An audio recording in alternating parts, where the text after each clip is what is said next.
Hello. Happy Winning Wednesday. All right, guys. So today we're going to talk a little bit about decisions and movement and all of the things. And, um, ooh, sorry. The hearing went out in the left ear, which means I'm receiving something, although I'm talking, so it's hard to receive. Anyways, uh, welcome. So we're going to talk, and I think this is actually probably going to go a little bit differently than you expect, but we're talking about decisions, we're talking about movement, um, the story in your mind that tells you, where you're standing at crossroads and everything inside of you wants to freeze. So we might get a little uncomfortable, which, of course, why not? Because that's where, like the real stuff lives. So, decisions are movement. So the thing I really want you to kind of let in is that a decision is not a sentence. Let me do this because I'm a little glary. It's not a life sentence. It's a direction. So most of us treat our choices like we're signing this like contract in permanent ink to the universe and we can't change it. And so like we have this thought like the moment that we choose something like we're locked in forever, and if it turns out to be the wrong decision then we'll be trapped there suffering, no way out. um but that's not how life works, right? That's actually fear talking. That's how fear works. So a decision is literally just simply movement. Like it is your energy saying I'm going to go this way. And movement, any movement really, it creates information. Like you get feedback from it. It creates the next step that you could not have seen from where you were standing before you moved. And so you do not get clarity before you move. You get clarity having moved because you moved, right? So, think about the last time that you were kind of paralyzed by a decision. How long did you sit in that place of not choosing? Days, months, years? Like, what did that stillness actually give you? Anything other than, more fear? You didn't get clarity from it. You probably got, more anxiety, like more spinning, more the same loop playing over and over and over again on repeat, right? Like staying still is also a choice, by the way, and it has consequences too. So, you know, we don't call it that because it feels safer than deciding, right? It's the truth is indecision is a decision.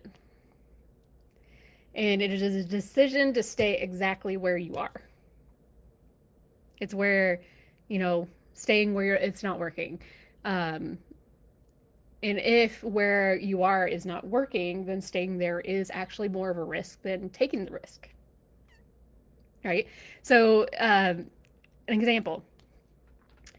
I I've had quite a few decisions that have come up in my life recently. One was to move. If we were going to sell our house, if we were going to rent our house, and if I was going to leave healthcare completely. And so I felt super, super, super stuck and with no movement and high anxiety, and like things were like freaking not working the way I wanted them to, and all this stuff. And until I made that actual decision that we're moving, no matter what, we're moving this summer.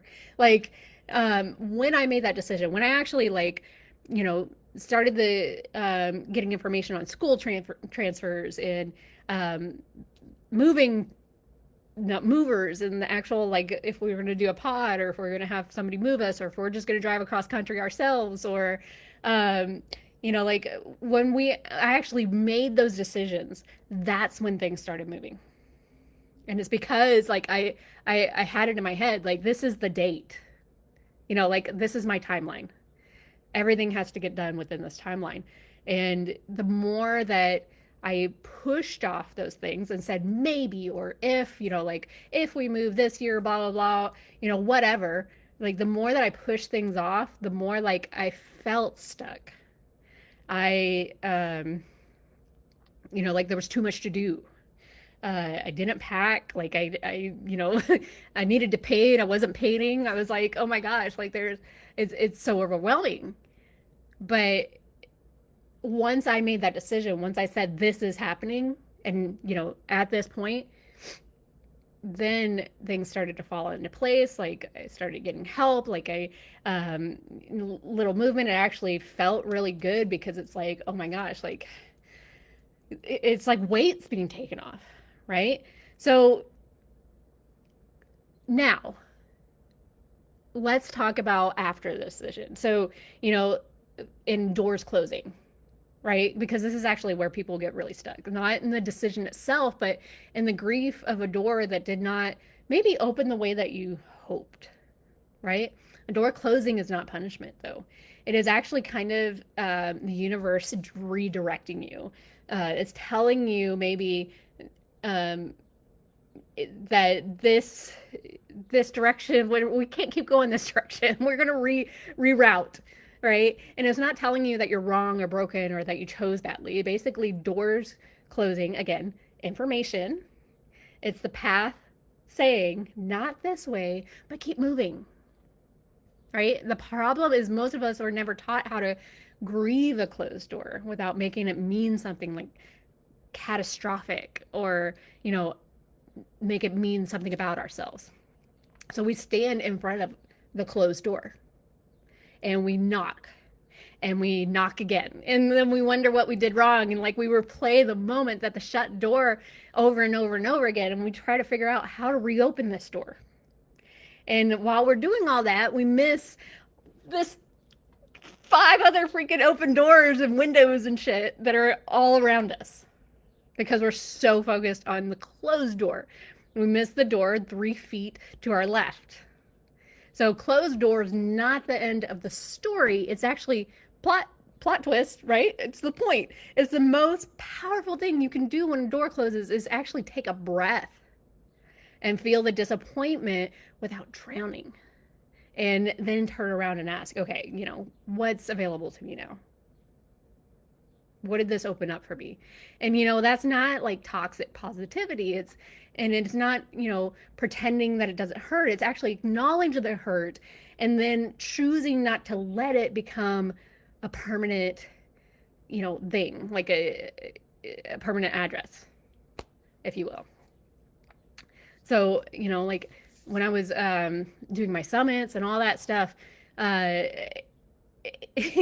what's really interesting is like I kept getting all these things where like people were like, like this was the catalyst. This is the point. Like I lost my job. The rug was pulled out from underneath me and then I fucking moved.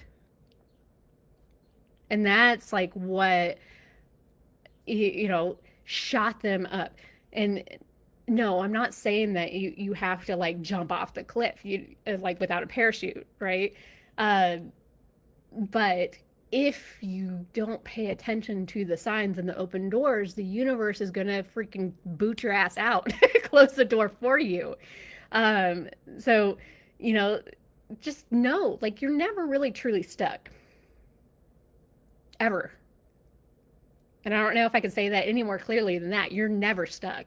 Stuck is a story. Stuck is, what your nervous system tells you when it's like overwhelmed and it can't find a way forward. Stuck is the mind defaulting to its most familiar pattern in the past, which, for most of us is some version of like, I can't do this, or, I don't know how, or what if things go wrong. But stuck is not a fact, it's a feeling. And feelings, like, that feelings are not permanent. Even in the moments that feel the most immovable, the relationship that feels impossible, the career that feels like a trap, like the life that feels like it was built for someone else, there's always a choice, a next choice available to you. Always, without exception. So it might be a small choice. It might be a terrifying choice. It might be a choice that costs you something, but maybe something that you're not sure that you're ready to lose, but it's there. The question is not whether or not a choice exists. The question is whether you're willing to make this choice. So this is where we get into like, waiting for somebody or something to say this. And I say this with so much love because I lived this for a long time before I actually finally saw this, because most of us underneath it all the self-development work and the healing and the journaling and experiences, like it's kind of like we're still waiting to be saved.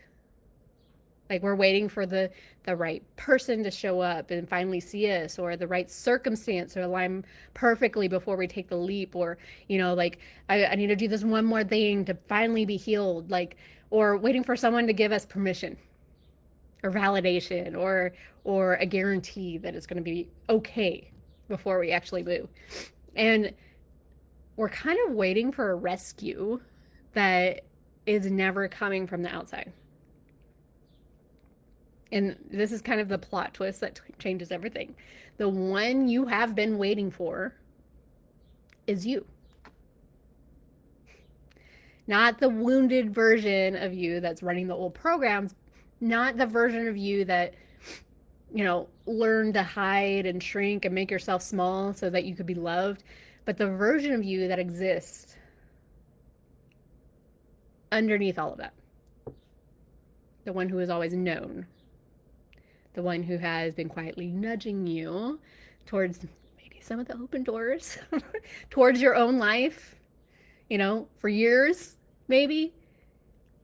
The version of you that doesn't need saving. The version of you is the one that's doing the saving. And the moment you stop outsourcing your power to circumstances, to people, to the perfect moment that, of course, never arrives, right? Like the moment you turn inward and say, I am the one I've been waiting for, everything starts to shift. Not because life suddenly gets easy, not because you stop being a passenger, because you stop being a passenger in your own story and start being the one holding the wheel. So I want to address something because I know, some of you might be thinking like, okay, Jen, like what are things that are generally hard? If life is lifing, right? Like what about when the fear is real and the stakes are high and, I just like, can I just think positive thoughts and pretend everything's fine? No. I'm not asking you to do that. Like toxic positivity is actually its own kind of bypass. It's like this spiritual equivalent of putting like a smiley face sticker over the check engine light. It's not going to fix anything, right? It's just delaying the reckoning. And so what I'm talking like what I'm looking for, what I'm talking about is something completely different. And what I'm talking about is neutrality. So neutrality is not pretending that the hard things are not hard. It is not forcing yourself to feel grateful when you freaking feel terrified. It is not performing, okayness when you're falling apart inside. Neutrality is actually the ability to look at the situation and say, what's happening is happening. Not, this is a disaster. Not, this is proof I'm failing. Not that this is going to ruin everything. Just this is what is happening. And I get to decide what to do next. So neutrality is kind of the space between like stimulus and response. And it's the breath before the reaction. So the moment you remember that you are not your circumstances, You are the one observing them. You are the one observing how you are having this experience. And the one observing always has a choice, by the way. Your mind has been trained literally from years of survival by, early childhood experiences, by culture that profit literally loves to see you in fear. It profits from your fear. And we are taught to default to negative outcome. We look for the negative. We scan for threats. We assume the worst. So, we tell ourselves, like, we'll never be caught off guard. If we just think of every bad situation that could happen in this moment, right? And, that training does kind of make sense, right? Like, it kept you safe when safe was hard to come by. But you're not in that environment anymore. And the mind that was built to protect you in survival is now the same mind that is keeping you from living your own life. So we are not going to override it with forced positivity. We're going to retrain it to think with neutrality, with, evidence, with the practice of asking, like, is this actually true? Or is this my nervous system running an old program? So this is the final piece, and it's the one that kind of ties everything together, because sovereignty is not something that is, handed to you. It's actually something you reclaim. You claim it through radical responsibility. Not responsibility as punishment, but not responsibility as blame, but as power. When you own your choices, all of them, the ones that worked and the ones that, maybe didn't work out, right? Like, you stop being a victim of your life and start being the author. And authors can always rewrite the story. Authors can introduce new characters, new plot lines, new directions that the story's never taken before, right? Like, you made a choice and it didn't work out. So what? What did you learn, right? What does that information tell you about what you actually want or need? And what's the next choice you're going to make with that knowledge? That's it. It's a whole practice, right? Choose, learn, adjust, choose again. Not from shame or self-punishment or, from power. From the deep knowing that you are capable of handling whatever comes next. Because you have handled everything that came up until this point, before now. Like, you're still here. That is nothing. That is not nothing, right? That is everything. So what I want you to take into your week, this week, is, or even next week, right? Like, the next time you feel stuck, pause and ask yourself, am I actually stuck, or am I just afraid to choose? And next time a door closes, breathe and ask, like, what is available now that was not known before, what I couldn't see before, was not visible before. And so next time you catch yourself waiting for someone or something to come rescue you, put your hand to your heart and remember, like, the one you have been waiting for is already here. You're not one decision away from ruining your life. You're one decision away from movement. And movement is where everything you want actually lives. So stop waiting, start choosing, right? Like, if it doesn't work out, choose again. I know, easier said than done, right? But, that's sovereignty, like, that's power. And that is you finally remembering who the F you freaking are. So I'll see you in the room. Now, that being said, next week, we are going to be doing another event. So it's a 2-day free event, and we're going to talk a lot about,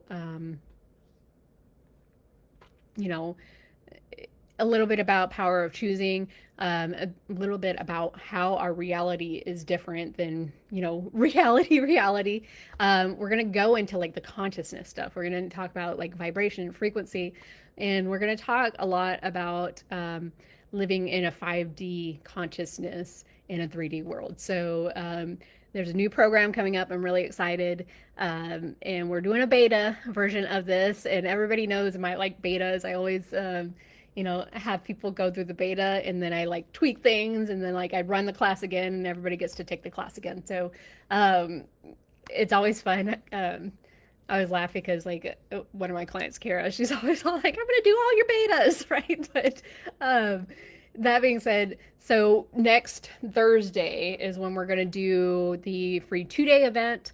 Um, Again, talking about all the things, and then that's essentially going to start into the new program that's going to come 2nd of June. So be on the lookout for that.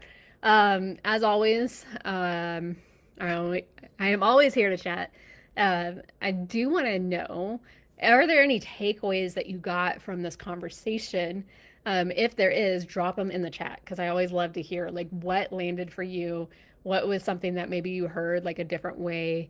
That's always fun and awesome. Like it gives me good feedback, right? Like good feedback of what's actually landing for you. That said, have an amazing week, and we will see you guys definitely on the open coaching call next Wednesday inside the group. And I hope to see you all for the live 2-day event. Anyways, have an amazing week. Love you guys. Bye now.